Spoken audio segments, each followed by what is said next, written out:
नवरात्रि में चौथे दिन देवी को कुष्मांडा के रूप में पूजा जाता है। अपनी मंद हल्की हंसी के द्वारा अंड यानी ब्रह्मांड को उत्पन्न करने के कारण इस देवी को कुष्मांडा नाम से अभिहित किया गया है। जब सृष्टि नहीं थी, चारों तरफ अंधकार ही अंधकार था, तब इसी देवी ने अपने इसत हास्य से ब्रह्मांड की रचना की थी। इसीलिए सृष्टि की आदि स्वरूपा या आदि शक्ति कहा गया है।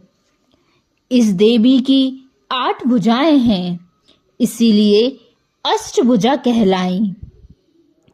इनके 7 हाथों में क्रमशः कमंडल, धनुष, बाण, कमल पुष्प, अमृतपूर्ण कलश, चक्र तथा गदा है।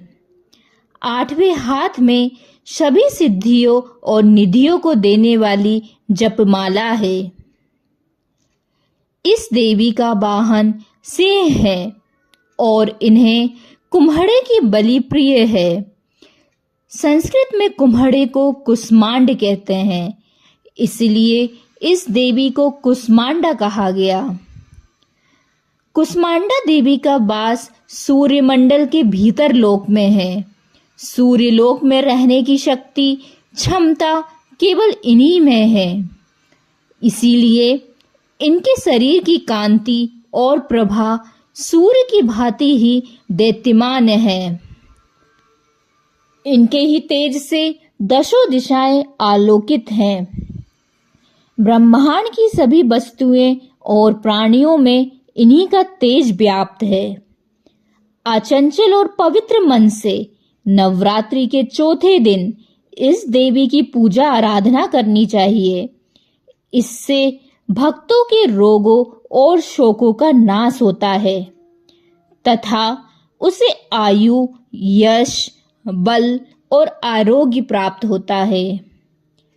ये देवी अत्यल्प सेवा और भक्ति से ही प्रसन्न होकर आशीर्वाद देती हैं। सच्चे मन से पूजा करने वालों को सुगमता से परम पद प्राप्त होता है। विधि विधान से पूजा करने पर भक्त को कम समय में ही कृपा का सूक्ष्म भाव अनुभव होने लगता है। ये देवी आदियों व्याधियों से मुक्त करती है और उसे सुख, समृद्धि और उन्नति प्रदान करती है।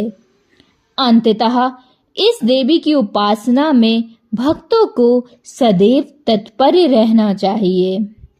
जय देवी कुष्मांडा।